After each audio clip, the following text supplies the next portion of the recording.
Today, we find out, can King Bobby Green slow down the prospect that is Grant Dawson? And what about Joaquin Buckley? Will we see yet another highlight reel knockout? And on Saturday, will we find out why we should all want to be like Joe Pyfer? Find out all of this and more on today's episode of Matter of Fact MMA. Let's go. What's up? What's happening, guys? We back with it. We back at it. You know, we kind of had a slow week last week because it wasn't a whole lot. At least the UFC wasn't in action. But we're back. You know, PFL had a little card going on. You know, but nevertheless, we are back. We are back in it. And we're going to be breaking down this weekend's card, which goes down the UFC. I believe this one is in the Apex, where in the main event, King Bobby Green will square off against huge prospect Grant Dawson. Let's get into it. All right, so this is a lightweight bout, of course. King Bobby Green stepping in there with Grant Dawson. Now, I'm a huge King Bobby Green fan. But I do want to do a little bit want to acknowledge a couple of things here. Acknowledge me. Want to acknowledge a couple of things here. So, in my opinion, even being a huge Bobby Green fan, I do believe that Bobby Green has lost a slight step since he took his loss to Islam Makhachev.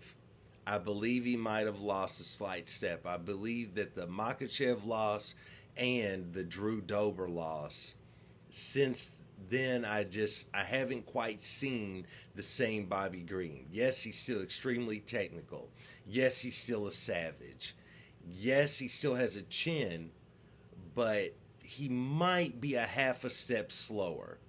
And so when I'm approaching this fight between him and Grant Dawson, you know, I'm probably going to have to go ahead and lean toward Grant Dawson. I mean, there's definitely a world where Bobby Green can go out there and, you know, it's hard to say. I mean, he could, of course, always catch him and knock him out. But there is a world where I feel like Bobby Green can go out there and possibly knock out Grant Dawson. However, in my opinion, I just don't see that happening because Grant Dawson is such a good wrestler. He has such good grappling. He's very comparable in the stand-up. So I believe he'll be able to keep his distance from Bobby when it comes to the stand-up side of the match. And then I believe that outside of that, he's just going to grapple with Bobby, probably drag him to the ground and hold him there, land small elbows, small shots, kind of control him. And that's probably what you're going to see for the 5 rounds, if it lasts 5 rounds. Bobby Green's not really a fighter that gets tired, so I don't foresee him gassing out or anything like that. But in my opinion, Grant Dawson's probably going to go in there and do work against him. I don't think he's going to outclass Bobby Green, but I definitely think he's going to control him with the wrestling. He's going to hold him down with the grappling and end up being victorious in that fight. So I got to go along with Grant Dawson. Let's move on. In the co-main event, we got Joe Pyfer stepping in there against Abdul Razak Al Hassan. Well, let's just get right down to it. Abdul has power. You know what I'm saying? This guy's got power. This guy, he could stand in front of an oak tree and throw a hard right hand and just literally you will watch the oak tree crumple around his fist. And then the tree would fall over sideways and probably kill the next person next to him. Nevertheless, this man has got power is what I'm saying. This is the type of dude that when it comes time to change the tire, a flat tire on your car, he just walks out there, lifts it up while you change the tire. That's the type of strength the man has. With all of that being said, I got to go along with Joe Pyfer. Joe Pyfer is the much larger man. You know, I believe that Joe Pyfer, while I don't think he has the same power that Abdul has, at the same time, Joe Pyfer will send you to Dream Street really quickly. As well as he's going to have the range on him. I think he can keep his distance and catch him on the strikes. And if need be, if Abdul starts firing a lot of strong, powerful shots at him, I believe he can take those on the arms and go ahead and take him down to the ground, probably sub him. I could definitely see him probably getting, I could definitely even see him taking his back, but I'm sure he could definitely take him down to the ground, tire him out, and then probably finish him with, TKO elbow, something along those lines. But nevertheless, I'm going to go along with Joe Pyfer. And, as Dana White says, we all need to be like Joe Pyfer. So, Joe Pyfer goes out there and does work, then maybe a lot of people are going to want to be like him, especially if he gets that 50K bonus. Let's move on. Next fight on the card, we got Alex Morono stepping in there against Joaquin Buckley. At the end of the day, man, Joaquin Buckley, he became a star from, his highlight reel finish him type kick, that he hit. And, he's, for a while, I think he was pretty consistent, but at the same time, he wins a fight, he loses a fight. He wins a couple of fights and he loses a fight. So he kind of takes a step forward, he kind of takes a step back. So it's kind of hard to call. I mean, it's not like Alex Moreno's out here beating the doors off all of his opponents. But I think he consistently is getting a little bit better over time. But I mean, Joaquin Buckley is a specimen. You know what I'm saying? This guy's strong. He's quick. So it's kind of hard to call. I think it really just depends on if he's going to go in there with a good, solid game plan, if he's going to be able to implement it. But it's like I said, the thing with Buckley is he's just not the most consistent fighter. Once you begin to believe in him and he's put a win streak of like 2 or maybe 3 fights together, I'm not sure what his highest win streak is, then he takes a step back and he takes a loss, and maybe he gets another win, he takes another loss. So this one's a hard one to call, honestly. I guess I'm going to go ahead and lean toward Buckley because I think he's definitely by far the more explosive athlete, I should say, between these two. But, we're going to see if he's going to stay consistent and go out there and get a win and then put some more wins together. In this fight, I'm going to go along with Joaquin Buckley. Let's move on. Next, we got Drew Dober stepping in there with Ricky Glenn.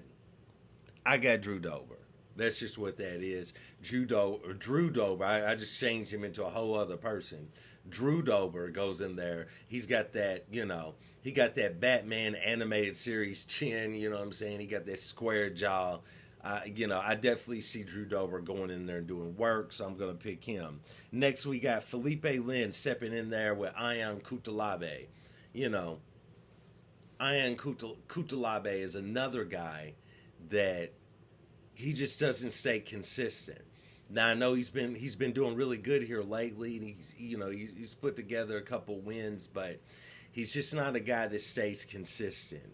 So, but he is fun. This one right here, just looking at it, might have to call this one the fun pick, because the thing with this man is when this is a guy, he keeps you on your toes just in the square off, in the face off, before the fight.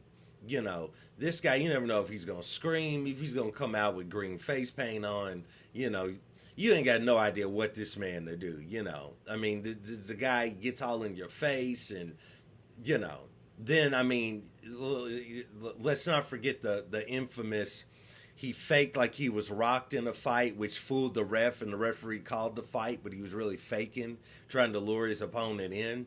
You know what I'm saying? This guy's a wild man. So honestly, I'm just going to call this one the vibes pick. I'm going to just pick him off the vibes because he's fun. He's just a fun guy. He's liable to go out there and get submitted by Felipe, but I'm going to go ahead and go along with Cutelaba. I don't know if he's going to pull this one off, but it's just the vibe, and I'm going to go along with him. Let's move on. We got Alex Hernandez. Yes, Alex Hernandez stepping in there against Bill Algeo. Bill Algeo is great. This guy's fun on the mic. This guy is a dog. He's got a heck of a chin on him. He's hard to get out of there. He's got good grappling, good scrambles, good submissions. I'm going to go along with Bill Algeo. Plus, he's going to be entertaining on the mic if he does end up winning. That's going to be good to see. I'm going to go along with him. At times I got to be all about the entertainment. I got to be all about the vibes, and I'm catching that vibe off of old Bill. You know what I'm saying? And that's what it is. So I'm going along with him. Let's move on. Going over to the prelims, we got Karolina Kowalkiewicz stepping in there against Diana Belbita.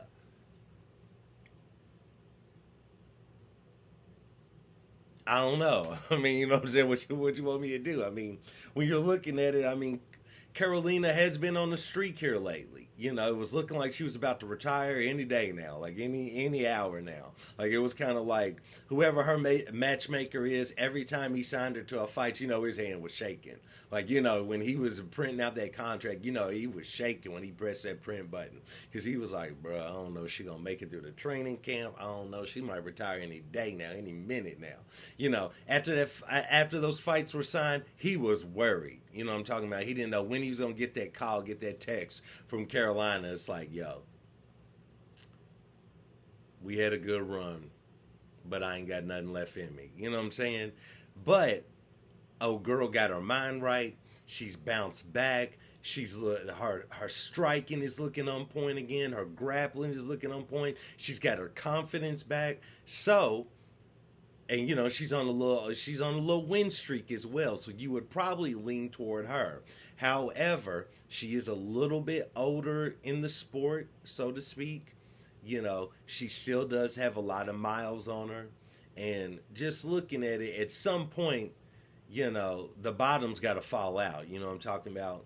And so I don't know. I'm just getting a weird feeling about this one. I'm gonna go along with Diana Belbita.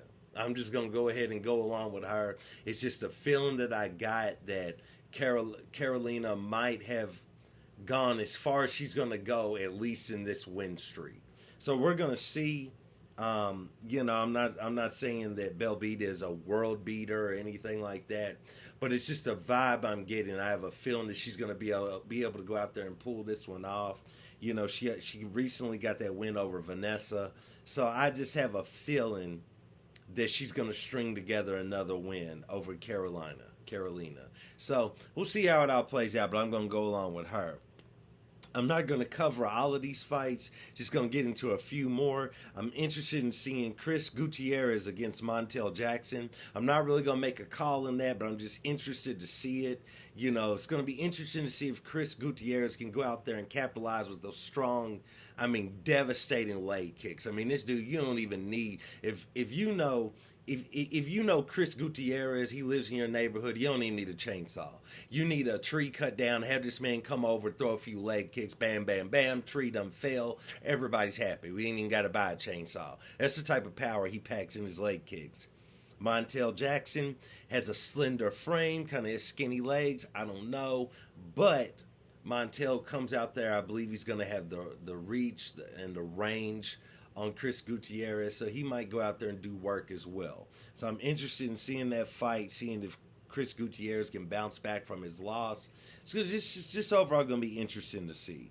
Outside of that, we got Vanessa Demopoulos stepping back in there. What you want to say about Vanessa Demopoulos? About the biggest highlight from her is, she makes some mean faces, and if she gets the win, she's going to jump in somebody's arms. But, what do you want there? It's a couple other good little fights here on this card. You got Johnny Munoz coming back. But, nevertheless, man, those are all the ones I was going to go down on this show. Go over, I should say, on this show. It's going down this Saturday night in the UFC Apex. Grant Dawson steps in there with King Bobby Green. It definitely is a sneaky good card. I'm sure that a lot of these fights are going to be bangers. So we're going to see how it all plays out. Not a ton of huge stakes, but nevertheless, these are fights that kind of advance along their weight classes. So we're going to see how it all plays out. Nevertheless, I appreciate you guys for joining me for another episode of Matter of Fact MMA. And I'll check you next time. Peace.